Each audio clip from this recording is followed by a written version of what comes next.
Good evening all students. जैसा कि आप सभी को पता है, मैं आशीष कुमार साकेत और आप सभी का एक फॉर्मल सा स्वागत करता हूं अपने यूट्यूब चैनल पे।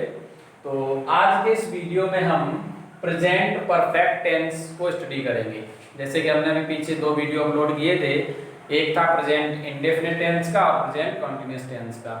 आज जो है हमारा ये वीडियो प्रेजेंट परफेक्ट टेंस का होगा।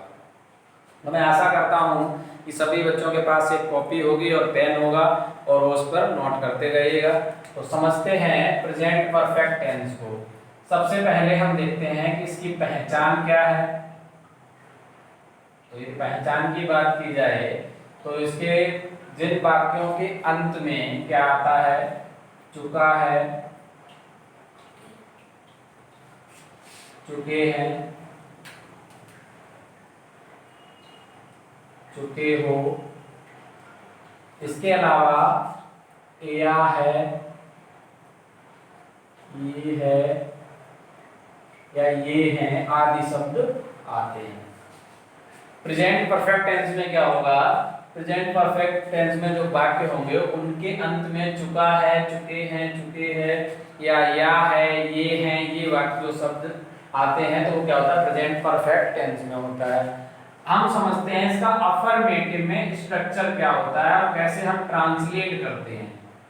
अफर्मेटिव सेंटेंस की अगर बात की जाए तो स्ट्रक्चर को समझते हैं। इसमें क्या होगा, सबसे पहले आपका आएगा सब्जेक्ट, देन वर्ब आएगी जो हेल्पिंग वर्ब है वो या हैज और हैव, और वर्ब की कौन सी फॉर्म होगी, यहाँ पर हम थर्ड फॉर्म का यूज करते हैं, प्लस क्या होगा, ऑब्जेक्ट होगा। अब देखिए हमने पीछे पढ़ाया था कि हैज और हैव, तो ये क्या होगी, सिंगुलर और प्लूरल सब्जेक्ट के अकॉर्डिंग लगेगी।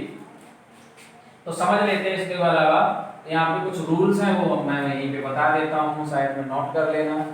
ही, सी, इट या यदि कोई सिंगुलर नाउन है, जैसे राम, श्याम, बॉय, गर्ल, एक वचन संज्ञा भी हम कह सकते हैं, तो इसके साथ हमेशा हेल्पिंग वर्ब हैज का यूज किया जाएगा।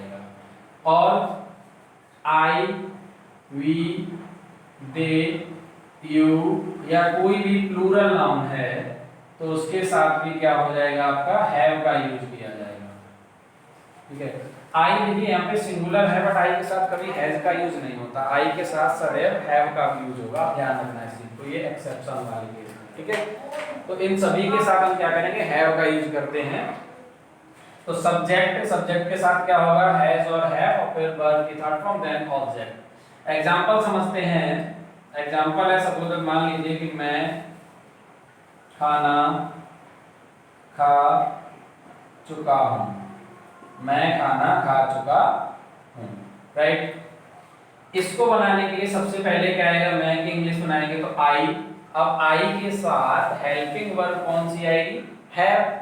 सब्जेक्ट हो गया, सब्जेक्ट के बाद हमने क्या बताया, हैज और हैव में से हेल्पिंग वर्ब, तो यहाँ पर आई के साथ क्या आएगा, हैव।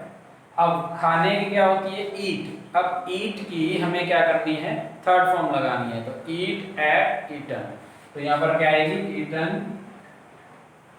क्या खा रहे हैं, खाना, भोजन, ईटन द फूड, राइट। ये हो गया आपका अफर्मेटिव। एक और एग्जांपल समझ लेते हैं, जैसे राम घर जा चुका है, राम घर जा चुका है, तो इसका क्या आएगा, राम। अब यहाँ पर राम क्या है, सिंगुलर नाउन है, तो सिंगुलर नाउन है तो मैंने आपको बताया कि सिंगुलर नाउन के साथ हम क्या करते हैं, हैज का यूज करते हैं। तो क्या आएगा, राम हैज। अब जाने की क्या होती है, go, go, went, gone, third form इसकी क्या होगी, गॉन। तो यहाँ पे क्या आएगा, Ram has gone to house. ठीक है। तो ये हो गया आपका अफर्मेटिव सेंटेंस। निगेटिव सेंटेंस देखते हैं किस तरीके से बनाते हैं। निगेटिव सेंटेंस में कुछ भी नहीं है, बस थोड़ा सा इसका स्ट्रक्चर जो है वो बदल जाएगा, रूल्स यही रहेंगे। अब समझ लेते हैं एक बार निगेटिव को भी, पहचान तो बदलेगी नहीं, बस इसका स्ट्रक्चर बदलेगा। तो निगेटिव सेंटेंस की यदि बात की जाए, निगेटिव में क्या होगा, subject plus helping verb has और हैव, इसके साथ क्या ऐड हो जाएगा, नॉट, देन वर्ब की थर्ड फॉर्म हो जाएगा व्हेन ऑब्जेक्ट, राइट। एग्जांपल समझते हैं। यहाँ पर क्या होगा, हैज और हैव के बाद बस नॉट और आ जाएगा और कुछ नहीं बढ़ेगा। जैसे मैंने बोला अभी एग्जांपल बोला था कि राम घर जा चुका है, यहाँ पे हम बोलते हैं राम घर नहीं जा चुका है, राम घर नहीं जा चुका है। क्या बोला मैंने, राम घर नहीं जा चुका है। तो यहाँ पर क्या आएगा, राम, समझना सिंगुलर नाउन है अभी बताया था, तो क्या आएगा हैज नॉट। अब यहाँ पे देखिए ये एक चीज है, तो क्या आया नॉट। हेल्पिंग वर्ब के बाद बस नॉट आएगा, बाकी सेम वर्ब की third form eaten the, sorry घर जाने क्या आएगा गॉन टू हाउस या होम, बन गया। नेगेटिव में बस सिर्फ क्या करना, हैज हैव के बाद बस नॉट और यूज करना है। यहीं पर मैं इंटेरोगेटिव भी समझा देता हूं। देखिए इंटेरोगेटिव में क्या होगा, इसका प्रोसीजर सेम है। अभी देखो इसमें भी दो टाइप के हैं, मैं पिछले वीडियो में बता चुका हूं कि एक तो होता है जो वाक्य क्या से प्रारंभ होते हैं और दूसरे वाक्य वो होते हैं जिनमें क्या, क्यों, कब, कैसे, जो प्रश्नवाचक शब्द है वो वाक्य के बीच में आते हैं। तो जब प्रश्नवाचक शब्द वाक्य के बीच में आता है तो बस उसकी अंग्रेजी पहले बना दी जाती है, बाकी जो है इंटरोगेटिव में सेम रहता है। देखते हैं एग्जांपल है, मान लीजिए क्या तुम